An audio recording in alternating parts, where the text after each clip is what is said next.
Wahai anakku, sudahkah kamu tahu bahwa Allah adalah zat yang menguatkan atau Al-Muqit? Dan ibu akan bercerita tentang kisah indah di balik lafaz Al-Muqit. Diceritakan, pernah suatu ketika Dhunnun al-Misri pergi berburu ke laut bersama putri kecilnya. Setelah sampai di tempat yang biasa digunakan untuk berjalan, akhirnya beliau langsung melemparkan jaringnya. Agak lama menunggu, akhirnya masuk juga seekor ikan ke dalam jaring. Dhunnun yang hendak mengambil ikan itu diperhatikan oleh putrinya.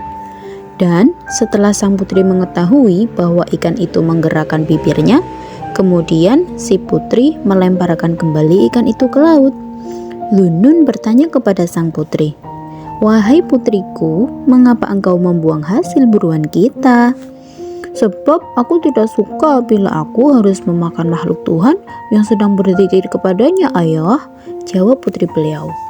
"Lalu apa yang harus kita lakukan, putriku?" Dhunnun bertanya.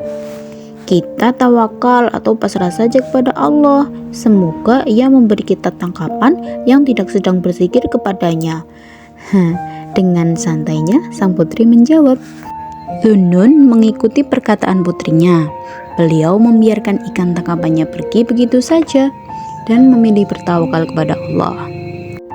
Di waktu menjelang siang, beliau bersama putri kecilnya menunggu ikan yang tidak sedang berzikir kepada Allah untuk ditangkap. Namun, sampai pada waktu sore tiba, mereka tak mendapatkan apa-apa. Tidak putus asa, mereka berdua memilih untuk tetap menunggu hingga kini tibalah waktu Isya. Allah Subhanahu wa Ta'ala Maha mencukupi. Di waktu inilah Allah menurunkan hidangan dari langit yang siap santap berupa makanan kepada mereka berdua yang rasanya mencakup semua rasa makanan. Nah, kejadian ini terus berlanjut sampai kira-kira 12 tahun. Dhunnun yang menyangka hal ini terjadi karena sebab sholat, puasa, dan ibadahnya yang beliau lakukan.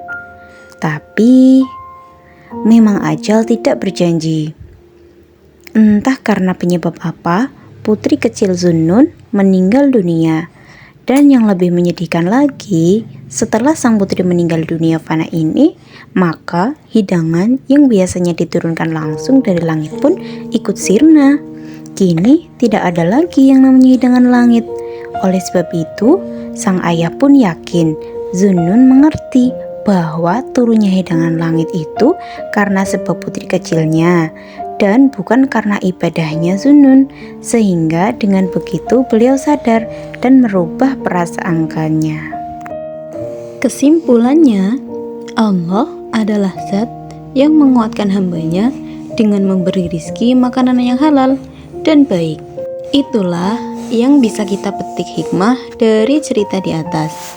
Dalam keadaan lapar, Syekh Dhunnun dan putrinya tidak mau memakan ikan hasil tangkapannya, sebab tahu kalau ikan itu sedang berzikir dan tentunya tidak baik makan makanan yang mana makanan itu sedang berzikir. Dan akhirnya mereka tawakal. Lalu datanglah makanan yang baik dari langit. Alhamdulillah.